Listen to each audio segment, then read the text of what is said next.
Hello everyone, Ariam here, and Dinosaur Days is finally back. This will actually be the final video that you see in this art style. I ended up switching things up over the summer, and my next video will explain that a little bit more. But for now, let's hop back into it, and today we're going to start by talking about one of my favorite theropods, the Allosaurus. Allosaurus was the apex predator at the Morrison Formation, which is out west in the United States, and it likely specialized in very large prey animals like stegosaurs and sauropods like Diplodocus. You'll notice that Allosaurus, compared to a lot of other apex theropods like Tyrannosaurus rex, had relatively long arms. In the world of dinosaurs, arms and jaw strength are essentially a trade-off because both of those muscle groups attach to surface area on the shoulder bones and the shoulder blades, and you can't have both. You either get arms or you get bite power. It's theorized that Allosaurus used those long arms to pin its prey down while it delivered a series of quick bites, a lot like you might see from something like a hawk or an eagle. In fact, a common nickname for this species is actually the groundhawk. Allosaurus is a very well-known and popular dinosaur. There have been plenty of documentaries about it, and in fact, the patterning and coloration I chose here was based off of my childhood favorite, Big Al.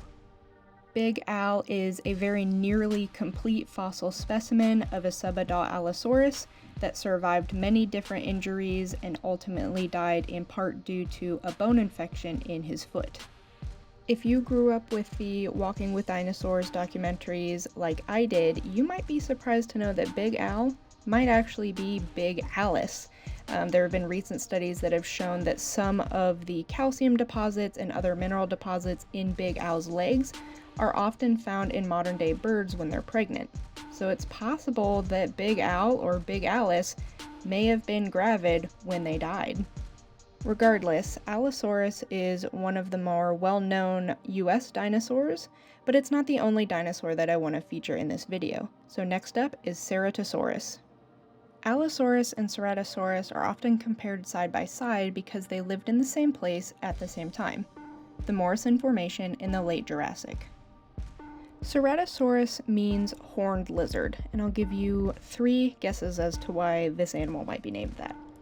But more interestingly, Ceratosaurus and Allosaurus were approximately the same size, although it's generally agreed upon that Ceratosaurus was likely a bit smaller. So how is it that 2 similar-sized theropods could exist in the same time, same place, without there being an obvious winner, even though Allosaurus is generally considered to be the more apex of the 2?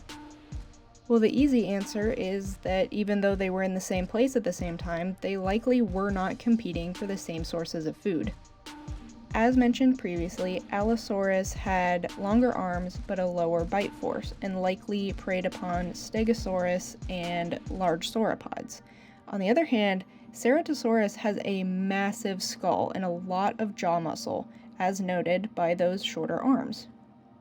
So it's likely that Ceratosaurus avoided direct competition with Allosaurus and other large theropods in the area like Torvosaurus by simply feeding on different prey animals.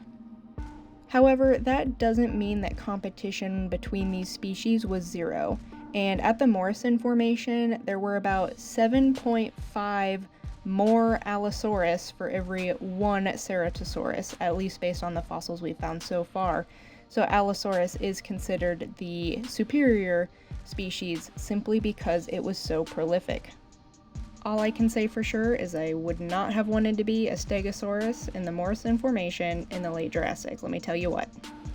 So between these 2, who's your favorite? And did you ever watch Walking with Dinosaurs or The Ballad of Big Al when you were a kid? The next video will be a deep dive into the style changes and adjustments to my art that I made over the summer, and then we'll get right back into new but slightly differently styled dinosaurs after that. Thank you, and I hope everyone remembers to smile.